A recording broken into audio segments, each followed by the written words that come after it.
السلام عليكم ورحمة الله وبركاته. كم جرتن كبجم تودا في جالة توني هردفتوني برسارو مات. الحمد لله يعني نجاكوت نجاني في كان جال الله كم كبجادا بكير تمرت نجاو. إجا واتوتن كيا فيديو راكنا كيستي ونين اسم برتيزو. نمن تقوي يو بالبلان بالبلد جاي بالبلا كيسن كاسن الرافود تاته. نم بالبلد جاي بالبلا كيسن الرافود سوني الراسم فايدة ما بالبلا كيسن كذي ديما هيك كتيلة بالبلا كيسن كيس أكبدن أكا إلالو هندن دينيف. bilbila keessan maal gootanii akka nama sanitti itti kennitaniin isin barsiisu. Yaani akka namni sun yeroo bilbila keessan sirraa fuudhe bilbiluma san qofaa bilbilatu yaani akka citii bilbila keessan keessa jiru ilaaluu hin dandeenyeef jechuudha isinii galee. Egaa daawwattootan kiyyaa warroon YouTube chaanaala keenya faarawwatootan baga nagaa handoftan jechaa barumsa dabalataa argachuudhaaf chaanaala keenya sabiskiraayib godhachuun dirqamadha. Yeroo sabiskiraabii gootan barumsa asirra dabarsinu guyyaan nama dura akka simbira ga'uuf mallattoo notifikashinii san killeekitti godhachuu booda ol kajeturra kaayyadhaadha. Barumsa garaadhaa sin darbee YouTube channel kan jala seenaadha waan isin deebiradhaadha waan gaafii isinitti immoo komentii jalatti nu barreessadha maatiiwwan channel keenyaadha immoo viidiyoo keenya like fi share gootaniin jabeessuun dagatinaadha egaa gammanumaan hanga barumsaan dabarsaa hanga xumura viidiyoo kiyatti obsaan faana turaan hordofaa isiniin jedha.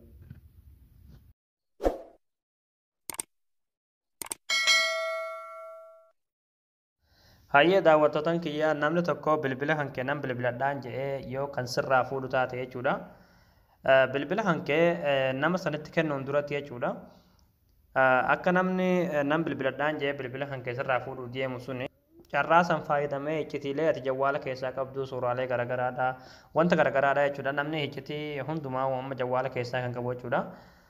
Iccitii kan keessan akka hin laalleef jechuudha. Akka namni sun bilbila isaa san qofaa bilbilachuu danda'u akka namni sun bilbila hankee keessa gonkumaayyuu mana bilbilaa san keessaa bahee iccitii hankee hin ilaalleef wanti gochuu qabdu jechuudha. Dursa bakka bilbilaa kanarra galtanii achi booda bakka botonii ishii amma bitaa kanarratti kilikni gootanii achi booda haala kanaan isinii fida.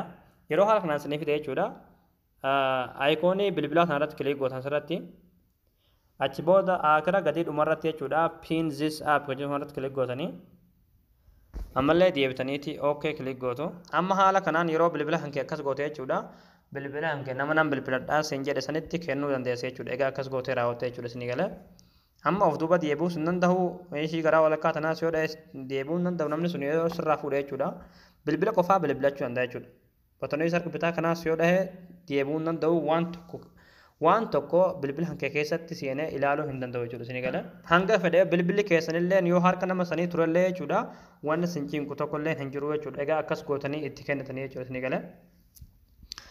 Yeroo immoo bilbila keessan namicha sanirraa fudhatan jechuudha. Haalli isin ofii keessanii itti banatan jechuudha.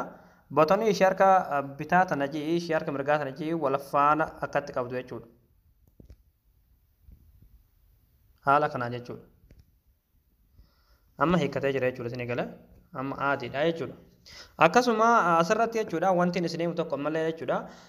Keessattuu namoonni ijoollee qabdan jechuudha isinii galee namoonni ijoollee qabdan fakkeenyaaf ijoolleen bilbila isinirraa fuuteeti ilaaluu feeti yookiin ammoo isinumti yaanii akka isinirraa dagattu jettaniiti bilbila YouTube irra fagaltanii la'abaa ijoollee san yookiin tapha ijoollee san bantanii ijoolletti kennitan jechuudha bilbila keessan jechuudha isinii galee.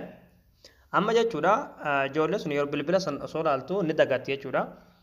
Kanaafuu ijoolleen ijoolleedha jechuudha waan hin beekneef jechuudha bilbila keessan keessa deemtee suuraa gargaraadhaa akka sheerii hin goone yookiin ammoo dongoraan namatti akka hin ergineef haaluma nama isinitti agarsiisa kana gootan jechuudha isinii galee. As bukkee gama bitaadhaa kan hundootanii achi booda ayikoonii YouTube irratti kilikni gootanii this pin app kan irratti kilik gootanii jechuudha. Ammallee okay kilik gootu haala kanaan ijoollee sunis YouTube kana keessa taphattee wama gartee oliif gadi qabdi malee